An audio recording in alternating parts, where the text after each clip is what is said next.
SD education ಚಾನಲ್ಗೆ ಎಲ್ಲರಿಗೂ ಸ್ವಾಗತ. ಇವತ್ತು ಜಾನಪದ ನೃತ್ಯಗಳ ಬಗ್ಗೆ ಅಧ್ಯಯನ ಮಾಡೋಣ.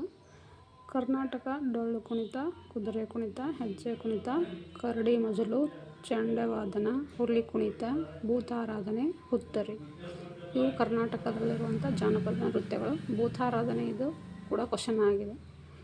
ಮಹಾರಾಷ್ಟ್ರ ತಮಾಷಾ ಲಾವಣಿ. ತಮಾಷಾ ಇದು ಯಾವ ರಾಜ್ಯದ ನೃತ್ಯ ಅಂತೇಳಿ ಕ್ವಶನ್ ಆಗಿದೆ. ತಮಾಷಾ. ಆಂಧ್ರ ಪ್ರದೇಶ ಗಂಟಾ ಬಂಜಾರ, ತೆಲಂಗಾಣ ಬಟುಕಂ, ಪಾಂಡಿಚೇರಿ ಕೋಲಾಟಂ, ಗೋವಾ ಕಲ್ಲಗಡಿ, ತಮಿಳುನಾಡು ಕವಡಿಯಟ್ಟಂ, ಕರಗಂ. ತಮಿಳುನಾಡಲ್ಲಿ ಕರಗಂ ಉತ್ಸವ ಹೆಚ್ಚು ಪ್ರಸಿದ್ಧಿಯನ್ನು ಪಡೆದಿದೆ. ಜಾನಪದ ನೃತ್ಯ.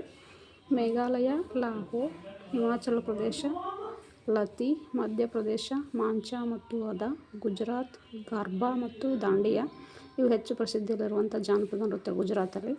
ಪಂಜಾಬ್ ಭಾಂಗ್ಡಾ ಮತ್ತು ಗಿಡ್ಡಾ ಇವೆರಡು ಪಂಜಾಬದ ನೃತ್ಯಗಳು.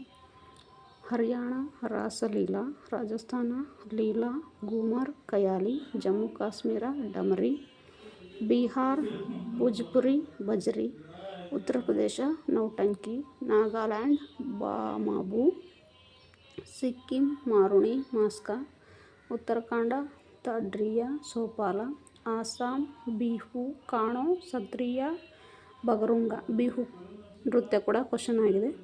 ಪಶ್ಚಿಮ ಬಂಗಾಳ ಚೌವಾ, ತ್ರಿಪುರ ಅಜ್ಜರಿ, ಒಡಿಸ್ಸಾ ದೇಮ್ಸಾ, ಸಂಬಲ್ಪುರಿ. ಒಡಿಸ್ಸಾದಲ್ಲಿ ಹೆಚ್ಚು ಪ್ರಸಿದ್ಧಿಗಳಿರುವಂಥದ್ದು ಸಂಬಲ್ಪುರಿ. ಕೇರಳ ಚವಿಟ್ಟು ನಾಟಿಕಂ.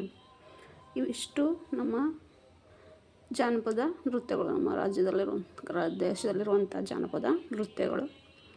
ಸೊ ಇವು ಇದ್ರ ಮೇಲೆ ಒಂದಲ್ಲ ಒಂದು ರೀತಿ ಕ್ವಶನ್ ಆಗಿದೆ. ಸೊ ದಯವಿಟ್ಟು ಇವೆಲ್ಲವನ್ನು ಶೇರ್ ಮಾಡಿ, ಲೈಕ್ ಮಾಡಿ, ಸಬ್ಸ್ಕ್ರೈಬ್ ಮಾಡಿ ಅಂತ ಹೇಳ್ತಾ ಕ್ಲಾಸನ್ನು ಮುಗಿಸ್ತೀನಿ. Thank you all.